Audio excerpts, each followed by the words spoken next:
Welcome to the Prominent Academy. बच्चे, मेरा नाम है ममता और आज हम कर रहे हैं वैदिक मैथ का मल्टीप्लिकेशन का टॉपिक। उससे पहले मैं आपको एक चीज बता दूं बच्चे, ये है मेरी बुक। मैं अपनी बुक में से ही पढ़ाती हूँ। मेरी ये सेल्फ पब्लिश बुक है बच्चे, जिसमें मैंने पहले तो ये डिस्क्राइब किया हुआ कि वैदिक मैथ क्या होता है। ये इंडेक्स देख लो आप, ये क्या होता है वैदिक मैथ, इसके क्या यूज है, एक एक फॉर्मूला मैंने अच्छे से समझाया है और उसी के मैंने प्रैक्टिस क्वेश्चन दिए। जैसे दो दो फॉर्मूले आपको अच्छे से पता लग गए क्या है, उसकी प्रैक्टिस भी कर ली। तो मिक्स क्वेश्चन दे दिए कि दोनों फॉर्मूलाज को मिला के करो। तो इसमें मैंने बुक बनाई हुई है बच्चे, अगर आप ये बुक परचेज करना चाहते हो, ये सिर्फ 500 रुपए की बुक है। कितने रुपए की? सिर्फ 500 रुपए की। आपको दो नंबर्स दिए जा रहे हैं, एक तो नंबर है 7355660038। दूसरा नंबर है 7009791985। दोनों में से किसी भी नंबर पे करके मेरे को स्क्रीनशॉट भेजो और विद इन अ वीक आपके पास बुक आ जाएगी। बट आप प्रेफर अगर पहले वाला नंबर करोगे तो जल्दी आपको रिस्पॉन्स मिलेगा बच्चे। तो इस बुक को आप ले सकते हो, इसमें 5000+ क्वेश्चंस दिए हैं। आप मैक्सिमम प्रैक्टिस अपनी कर सकते हो बच्चे। इसमें फिर 1 डिजिट 2 डिजिट फिर मिक्स करके क्वेश्चन, बहुत सारे क्वेश्चन है बच्चे। जब 5000 क्वेश्चन प्रैक्टिस कर लोगे तो पीछे आपकी कैलकुलेशन क्यों नहीं फास्ट होगी, मेरे को ये बताओ, जब इस लेवल की आपकी प्रैक्टिस ही हो जाएगी।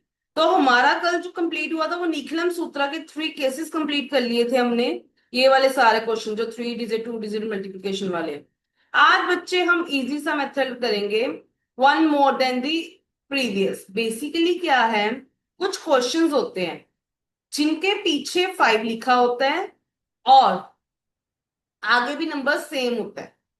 तो इनको कैसे सॉल्व करते होते हैं बच्चे? 5 5 का कितना होता है? 25। तो पीछे 25 लिख दो। और 2 के बाद क्या आता होता है? इसने कहा ना one more than the previous.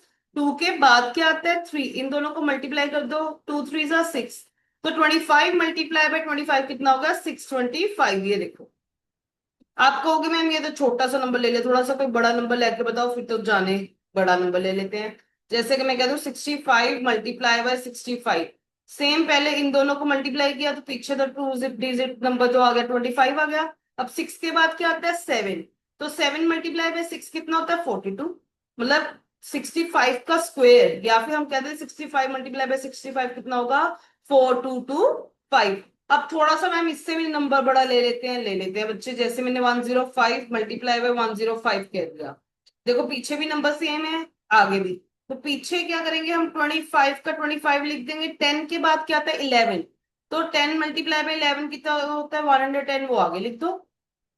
समझ आई बच्चे? इजी है मेथड, हो जाएगा प्रैक्टिस करोगे तो। Practice make a man perfect.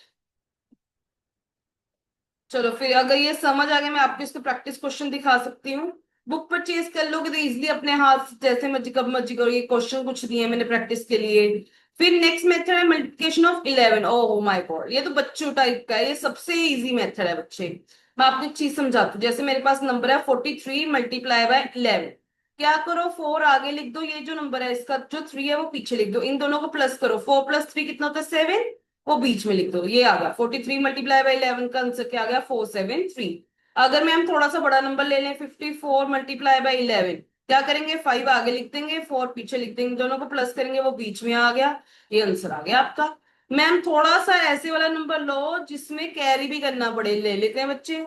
अब देखो आगे 7 लिखना है, पीछे 6, इन दोनों को प्लस किया तो 13 बनता है। 7 + 6 कितना होता है? 13।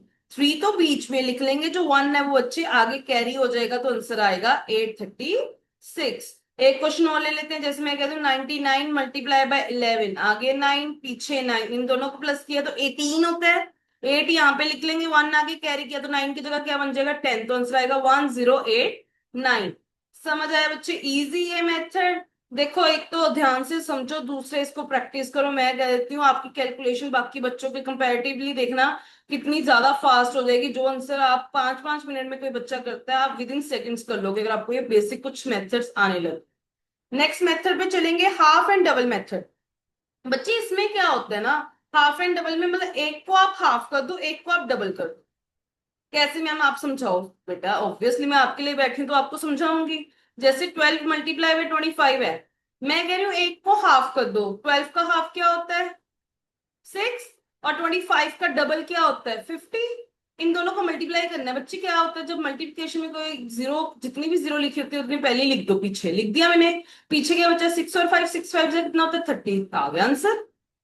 दोबारा से बता रही हूँ, मैंने कहा जैसे 14 मल्टीप्लाई बाय 50 है, तो पहले वाले नंबर को हाफ करना है। हाफ मतलब 14 को 2 के साथ डिवाइड करके देखना, तो ये 7 हो गया। और पीछे वाले नंबर को डबल करना है। डबल करने का मतलब या तो 50 प्लस 50 करके देख लो तो भी 100 आएगा, अगर आप 50 मल्टीप्लाई बाय 2 कर दोगे तब भी 100 आएगा। तो इसका आंसर क्या गया, 100। तो बच्चे मैंने बताया था जितनी जीरोस होती है मल्टीप्लिकेशन में उतनी लगा दो, तो 7 मल्टीप्लाई बाय 1 कितना होता है, 7। आंसर आ गया। अब थोड़ा सा लेवल अप करते हुए थोड़ा सा डिफिकल्ट वाला क्वेश्चन भी ले लेते हैं।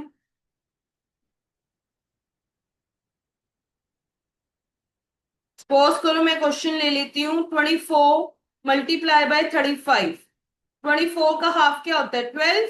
और 35 का डबल क्या होता है, 70 होता है। तो यहाँ पे देखो पहले ही जीरो लिखा हुआ है, तो मैंने लगा दिया। अब 12 7 सा कितना होता है, 84, आ गया आंसर। एक क्वेश्चन और ले लेते हैं।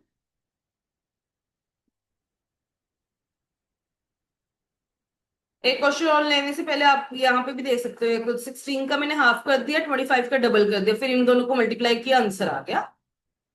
जैसे मैं क्वेश्चन ले लूं, 34 मल्टीप्लाई बाय 85। बच्चे 34 का हाफ करो, कितना आएगा, 17।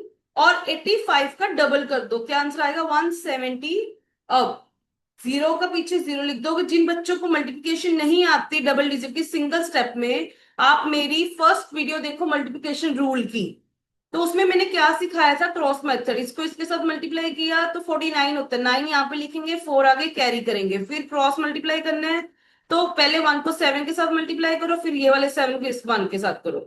जो आंसर आएगा उनको प्लस कर दो। इनको जब आप प्लस करोगे 18 आएगा, 18 का 8 तो यहाँ पे लिखेंगे, 1 आगे कैरी हो जाएगा। अब 1 मल्टीप्लाई में 1 1 होता है, 1 में एक ये 1 जो बचा था ये कैरी कर दिया, तो ये इसका आंसर आ गया 289, को यहाँ पे लिख दो, आ गया आंसर। समझ आई बच्चे बात, ये ऐसे करने हैं आपने क्वेश्चन। देखो अगर वही बात है, पिछले वाले मेथड अच्छे से आते होंगे, उनकी प्रैक्टिस करोगे तभी आगे वाले करने का फायदा है। और बुक परचेज करोगे तभी ये इतने क्वेश्चन प्रैक्टिस हो पाएंगे। देखो हर रोज देख देख के कह दोगे कि हाँ आ रहा है, समझ समझ आ रहा है, ऐसे नहीं हो पाएगा बच्चे। प्रैक्टिस ही करनी पड़ेगी, बुक परचेज करोगे तो ज्यादा अच्छा आपके लिए बेनिफिट होगा।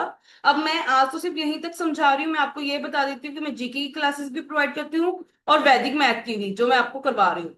बच्चे बस आपकी जो एज है वो +7 इयर्स होनी चाहिए। आप क्लासेस लगा के देखो, आपको वर्ल्ड मैप खुद बनाना आ जाएगा। 195 कंट्रीज हैं, मैं गारंटी कह देती हूँ 180 to 190 कंट्रीज आप मुंह जुबानी बता पाओगे, उनकी लोकेशंस बता पाओगे। मेरे पास 8 इयर्स के बच्चे हैं जो प्रॉपरली मैप में मैप वर्क कर देते हैं, कहाँ से कौन सी रिवर आ रही है, कौन किस कंट्री के साथ क्या रिलेशन है, सब कुछ। और इसके अलावा जो आपके स्कूल के सब्जेक्ट है वो मैं सारे टीच करती हूँ बच्चे, 1 to 10 क्लास, 1 to 10 सारे सब्जेक्ट। और जो 11 12 है बच्चे, इनके मैं bio, chemistry, physics, history, polity, geography, ये वाले सब्जेक्ट लेती हूँ बच्चे। Thank you so much. बाकी आप मेरे साथ क्लासेस लेना चाहते हो तो आपको डिस्क्रिप्शन में नंबर दे दिया है मैंने, वीडियो में भी अपना नंबर बता दिए हैं, उन पे आप कांटेक्ट करके क्लासेस भी ले सकते हो और बुक परचेज करनी है वो भी यहाँ से कर सकते हो। Thank you so much.